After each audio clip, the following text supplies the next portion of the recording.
High, good morning. আমরা এখন পেঁপে খাচ্ছি।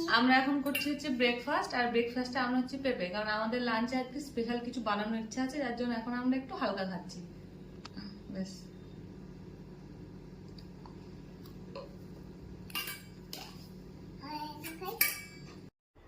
ভিডিও শুরুতেই তো আপনাদের বললাম যে আজকে লাঞ্চে স্পেশাল কিছু বানানোর ইচ্ছা আছে, তো সেই মতো আমি রান্নাঘরে এসে গেছি। রান্নাঘরে এসে আগে মাটনটাকে ম্যারিনেট করে নিচ্ছি। তো দিলাম হচ্ছে আদা রসুন বাটা, অল্প একটু ধনের গুঁড়ো, অল্প একটু লঙ্কার গুঁড়ো, খুব বেশি ঝাল আমি ইউজ করব না। আর দেবো হচ্ছে কালারটা ভালো নিয়ে আসার জন্য কাশ্মীরি রেড চিলি পাউডার। তো এগুলোকে দিয়ে আর সামান্য একটু দই দেবো। এখানে মোটামুটি 1 কিলোর মতো মাটন ছিল, তো 1 কিলো মাটনের জন্য আমি মোটামুটি 100 গ্রাম মতো দই ইউজ করেছি। তারপর খুব ভালোভাবে মাটনটাকে ম্যারিনেট করে প্রায় 1 ঘন্টার জন্য আমি মাটনটাকে ফ্রিজে রেখে দেবো। যতটা সময় রাখা যায় ততটা কিন্তু ভালো হয়, কিন্তু আমার কাছে খুব বেশি সময় ছিল না, যার জন্য আমি 1 ঘন্টায় ম্যারিনেট করে রাখতে পেরেছিলাম। আর এই ম্যারিনেশনের কাজটা কিন্তু আমি হাত দিয়েই করছি। দেখতে হয়তো একটু মেসি লাগছে, কিন্তু হাত দিয়ে না করলে, এটা স্পুন দিয়ে করলে কিন্তু ব্যাপারটা ভালোভাবে মেশে না, যার জন্য আমি হাত দিয়ে এটাকে ম্যারিনেট করেছি।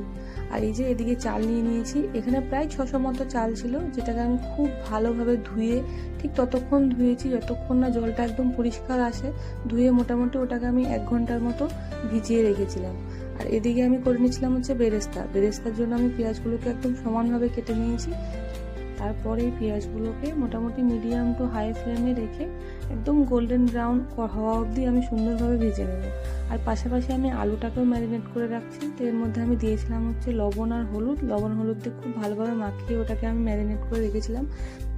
আলু ম্যারিনেট করতে করতে এদিকে আমার বেরেস্তাও প্রায় রেডি। ওটাকে আমি সুন্দরভাবে তেলটাকে ছেঁকে ওটাকে একটা বাটি করে সাইডে তুলে রাখবো। তারপর ওই তেলের মধ্যে আলুগুলোকে দিয়ে আলুগুলোকে খুব ভালোভাবে লাল লাল করে ভেজে নিলাম।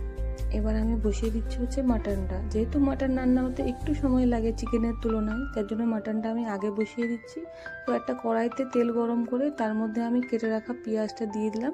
পেঁয়াজটা একটু ভাজা ভাজা হয়ে গেলে তার মধ্যে ম্যারিনেট করা মাটনটা দিয়ে দেবো।